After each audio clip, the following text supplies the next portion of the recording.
The first time I saw her, I thought I was hallucinating. It was late at night, and I was walking home from my shift at the diner. The streets were empty, the flickering street lights casting long shadows on the pavement. That's when I noticed her, huddled in the alleyway, her skin glowing faintly under the dim light. She looked like a teenager, maybe 16 or 17, but there was something off about her. Her hair was a shimmering silver, her eyes a deep, unnatural violet, and her skin had a faint iridescent sheen, like the inside of an abalone shell. I stopped in my tracks, unsure if I should approach her or run. Before I could decide, she looked up at me, her eyes wide and pleading. "Help me," she whispered, her voice trembling. "Please." Against my better judgment, I stepped closer. "Are you okay? What happened?" She shook her head, clutching her side. That's when I noticed the dark, oily substance seeping through her fingers. It wasn't blood, at least not any blood I'd ever seen. It was thick and shimmering, almost like liquid metal. "I'm hurt," she said, her voice barely audible. "They're coming for me. Please hide me." I didn't know who they were, but the fear in her eyes was enough to convince me. I glanced around, making sure no one was watching, then helped her to her feet. She was lighter than I expected, her body almost weightless in my arms. I half carried, half dragged her to my apartment, which was just a block away. Once inside, I laid her on the couch and grabbed a first aid kit, though I had no idea if it would do any good. "What's your name?" I asked as I knelt beside her. "Lyra," she said, wincing as she tried to sit up.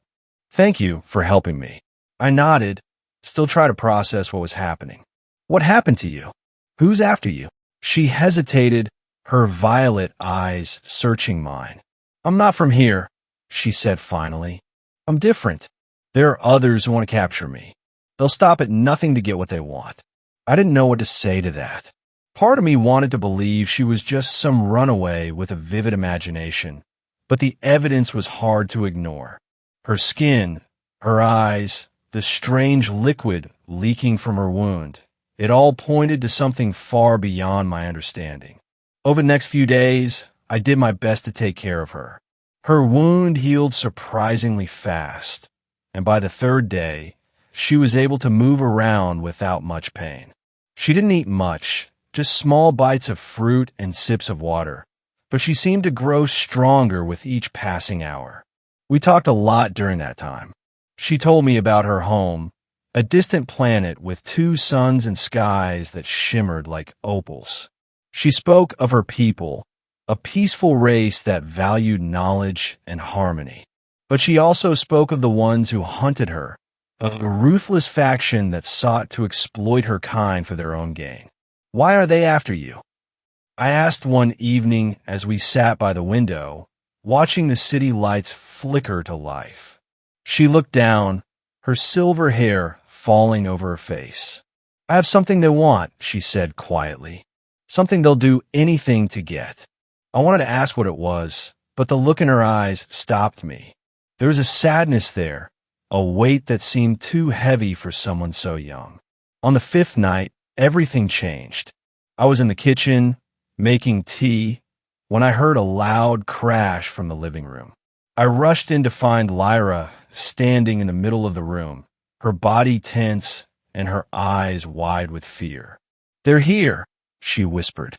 Before I could respond, the window shattered and 3 figures burst into the room. They were tall and imposing, their bodies covered in sleek, black armor that seemed to absorb the light. Their faces were hidden behind featureless masks, but I could feel their eyes on me, cold and calculating. One of them stepped forward, his voice a low, mechanical growl. "Step aside, human. This doesn't concern you." I froze, my heart pounding in my chest. I wanted to run, to hide, but I couldn't leave Lyra. Not after everything we'd been through. "No," I said, my voice shaking. "You're not taking her." The figure tilted his head, as if amused by my defiance. "Foolish human," he said. "You have no idea what you're dealing with." He raised his hand, and a strange device materialized in his grip. It hummed with energy, the air around it crackling with power. I braced myself, unsure of what was coming, but before he could act, Lyra stepped in front of me. "Enough," she said, her voice firm and commanding. "I'll go with you, but leave him out of this." The figure hesitated, then nodded. "As you wish." Lyra turned to me, her violet eyes filled with gratitude and sorrow. "Thank you," she said softly, "for everything." Before I could respond, the figure surrounded her, and in a flash of light, they were gone. The room was silent, the only evidence of their presence the shattered glass on the floor. I stood there for what felt like hours, my mind racing. Who were they? What did they want with Lyra? And why did I feel like I just lost something important?